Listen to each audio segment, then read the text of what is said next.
I woke up that morning expecting nothing more than a quiet Sunday in my backyard, but what I saw made my heart stop. My 200-year-old oak tree, one that had stood through generations, shaded countless family gatherings, and held memories deeper than I could ever put into words, was gone. Just like that, the HOA had cut it down. No warning, no explanation. I stared at the empty space where its massive trunk used to be, and a mix of anger, disbelief, and grief took over. This wasn't just a tree. It was a living piece of history. And what they didn't know, what they had completely overlooked, was that this tree wasn't only priceless in memories, it was worth a staggering $1 million.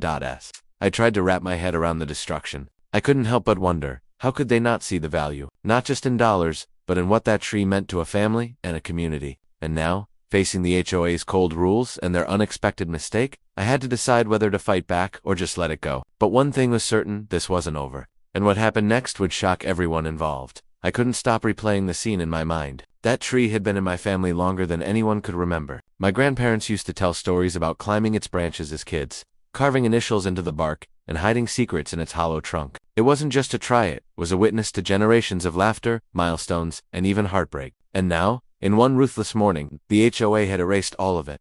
I remembered the notices we'd gotten over the years, small, routine letters about landscaping or minor rules, but never anything about this tree being a problem. No one mentioned it needed to be cut. No one explained why. And that's when the questions started piling up. How could an organization that prided itself on community and preservation make such a colossal mistake? Who signed off on it? Was there something more behind their decision than just regulations? As I paced the yard, the empty space where the massive oak once stood felt like a gaping hole in more than just my property. It felt like a warning. Something wasn't right, and I could sense it before I even knew what it was. The clock was ticking, and whatever I was about to uncover could change everything about this neighborhood forever. I knew I couldn't just sit back and accept what the HOA had done. I started digging, looking for anyone who might have insight into how this could happen. Neighbors whispered about meetings they weren't invited to, mysterious calls late at night, and rules that seemed to appear out of nowhere. Some said the HOA had been tightening control over the neighborhood for years, but no one had imagined it would come to this, destroying a 200-year-old tree without warning. I also reached out to an arborist,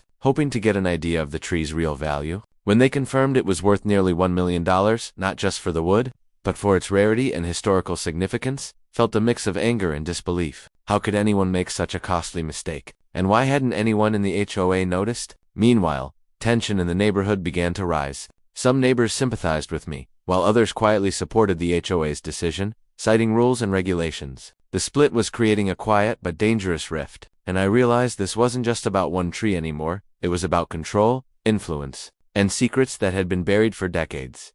As I prepared to confront the HOA, I couldn't shake the feeling that there was more to this story than a simple mistake, and that uncovering the truth might come with consequences I hadn't yet imagined. I decided it was time to face the HOA directly. I walked into their office that afternoon, clutching documents, photos, and the arborist's report, my heart pounding with a mix of fear and determination. The receptionist gave me a polite but wary smile, as if she already knew I was there for trouble. Inside, the board members sat around a long, polished table, papers stacked neatly in front of them. Their expressions ranged from casual indifference to thinly veiled annoyance. I laid out everything: the history of the tree, its value, the emotional weight it carried for my family, and the blatant lack of warning or discussion before they cut it down. I watched their faces closely, searching for a hint of remorse. Some avoided eye contact, shuffling papers nervously, while one of them, the chairman, leaned back with a calculated calm that made my blood boil. It was clear this wasn't just a mistake. They had made a decision and were willing to defend it no matter what. As the discussion grew heated, the tension in the room was almost unbearable.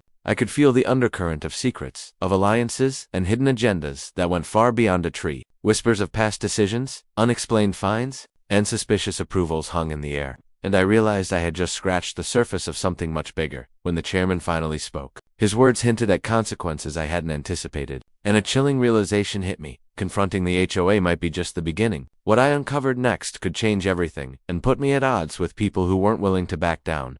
Just when I thought the tension couldn't get any worse, a knock at the door made everyone jump. A man in a suit walked in, carrying a thick envelope. He introduced himself as an independent investigator, hired anonymously to review the HOA's recent actions. My stomach sank. This wasn't supposed to happen. The room went silent as he laid out a report that nobody seemed ready for. The document detailed unauthorized approvals, suspicious financial transactions, and an internal memo about the tree that suggested the removal had been planned long before any official notice. It wasn't just negligence, It was intentional. Someone in the HOA had targeted my tree for reasons that were still unclear, and the implications reached far beyond my backyard. I realized this wasn't just about one historic triad, it was about power, control, and money. And I was now in the middle of a storm I hadn't seen coming. Whispers filled the room as the board members shifted uncomfortably, their calm demeanor cracking under the weight of exposure. I could feel their unease, and suddenly, it was no longer just my loss, it was a ticking time bomb threatening the entire neighborhood. I left the office that day with more questions than answers, realizing that uncovering the truth would take me deeper into a web of secrets, betrayals, and dangers I hadn't imagined. The stakes were higher than ever, and one wrong move could change everything.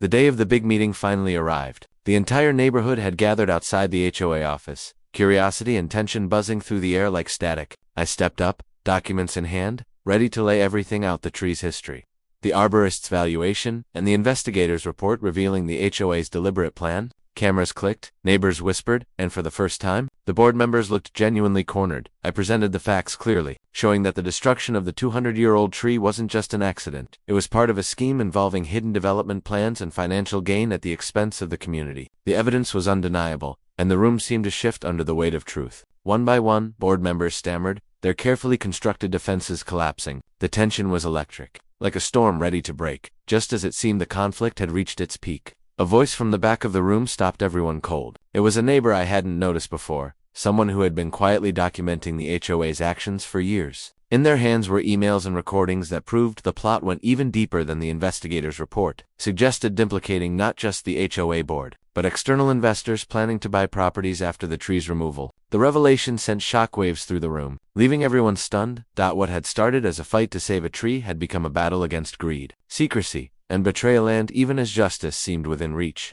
the real story was far from over. After the shocking revelations, the HOA board had no choice but to step down, and an independent committee was installed to oversee the neighborhood fairly. The community came together in a way I had never seen before. Neighbors, who had been quiet or hesitant, now joined forces, sharing stories, memories, and evidence of the board's past misdeeds. My family received compensation for the 200-year-old tree, not only for its monetary value, but also acknowledging the loss of a living piece of history that had shaped generations, though the tree itself could never be replaced. We planted a new sapling in its place, a symbol of resilience and hope for the future. The experience taught the entire neighborhood an important lesson: power and authority must always be balanced with transparency, and even the smallest voice can spark change when people stand together. As I looked at the empty space and the tiny sprout taking root, I realized that this was more than a story about a triad. It was about justice, community, and the courage to challenge wrongdoing. And while the HOA scandal had revealed greed and secrecy, it also reminded everyone that the strength of a neighborhood lies in its people, their values, and the history they fight to protect. The fight had ended, but the lessons would last a lifetime.